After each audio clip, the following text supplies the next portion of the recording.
Assalamualaikum warahmatullahi wabarakatuh. Halo Sobat Ekonomi, nama saya Ayu Chandra. Saat ini saya berstatus sebagai seorang mahasiswa aktif di Universitas Ciputra Online, Surabaya. Provinsi kita, Jawa Timur, adalah mesin utama ekonomi Indonesia dengan PDRB triliunan.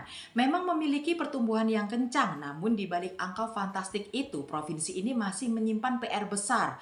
Anomali antara pertumbuhan ekonomi yang tinggi dengan tingginya tingkat pengangguran serta kemiskinan menjadi sebuah dilema yang harus kita pecahkan bersama. Ekonomi Jatim tertinggi se-Jawa loh. Kok bisa?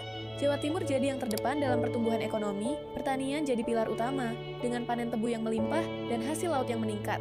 Berkat kebijakan seperti KUR khusus petani tebu dan distribusi alsintan untuk petani kecil. Ini bukan lomba, tapi Jawa Timur selalu juara. 15 tahun dan tetap di puncak klasmen, bukan soal prestasi akademik, bukan pula medali olahraga. Tapi urutan pertama jumlah penduduk miskin seluruh Indonesia. Mari kita kupas tuntas potret makroekonomi Jawa Timur dan merumuskan solusi inklusif dalam analisis kondisi makroekonomi dan potensi pengembangan sektor unggulan di Provinsi Jawa Timur berdasarkan data PDRB tahun 2023. Mari kita mulai dari fondasi yang kokoh. Jawa Timur adalah gerbang Nusantara, memegang posisi strategis dan PDRB terbesar kedua secara nasional. Pada tahun 2023, PDRB atas dasar harga berlaku atau ADHB, Jawa Timur mencapai angka yang fantastis di 2.100 triliun. Pertumbuhan ekonomi realnya yaitu PDRB ADHK tercatat solid di angka 5,2%, bahkan mengungguli pertumbuhan nasional. Apa faktor penggeraknya? 3 di sektor utama. 1. Industri pengelolaan di 28%, 2 pada perdagangan besar dan eceran 18%, dan yang ketiga adalah pada sektor pertanian 12%.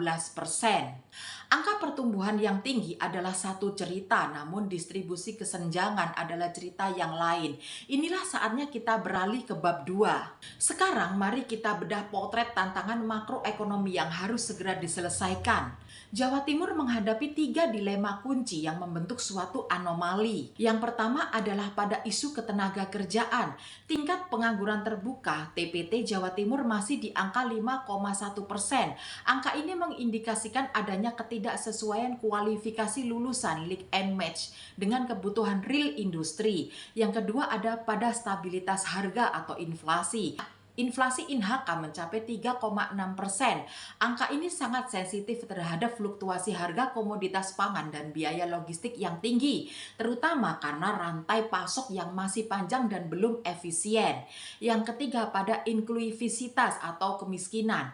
Tingkat kemiskinan per semester 2023 masih pada 2 digit yaitu 10,35%. Ini adalah indikator jelas bahwa hasil pertumbuhan ekonomi belum terdistribusi secara merata.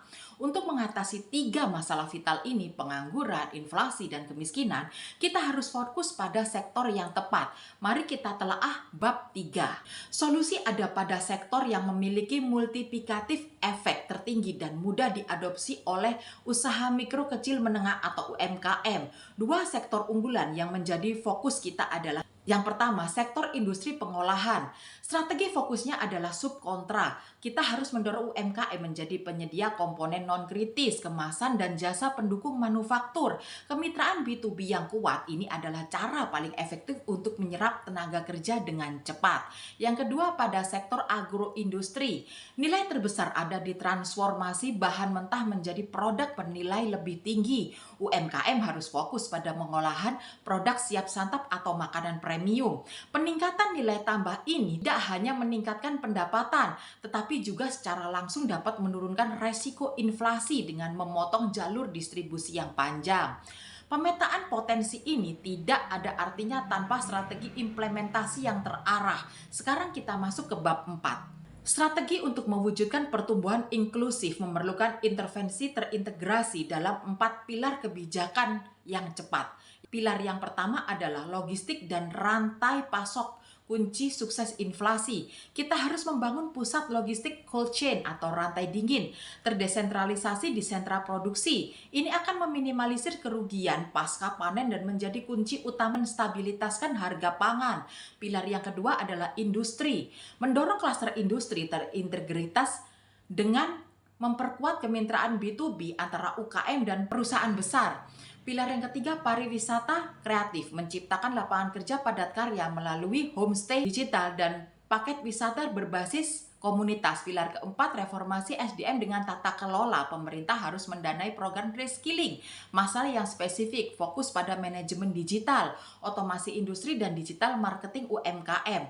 Yang terakhir, perkuat koordinasi tim pengendali inflasi daerah TPID. Kesimpulan yang dapat saya tarik adalah potensi Jawa Timur sangat besar. Fokus kebijakan kita adalah untuk memecahkan anomali ini menjadi dua, yaitu link and match manufaktur UMKM, dan yang kedua adalah investasi mendesak dalam logistik rantai dingin pangan. Dengan kolaborasi aktif antara pemerintah, akademisi, dan sektor swasta, kita dapat mewujudkan kesejahteraan nyata, mengatasi kesenjangan, dan menjadikan Jawa Timur model pertumbuhan inklusif di Indonesia. Demikian analisis dari saya, mohon maaf jika ada salah dalam penyampaian. Terima kasih, jangan lupa subscribe.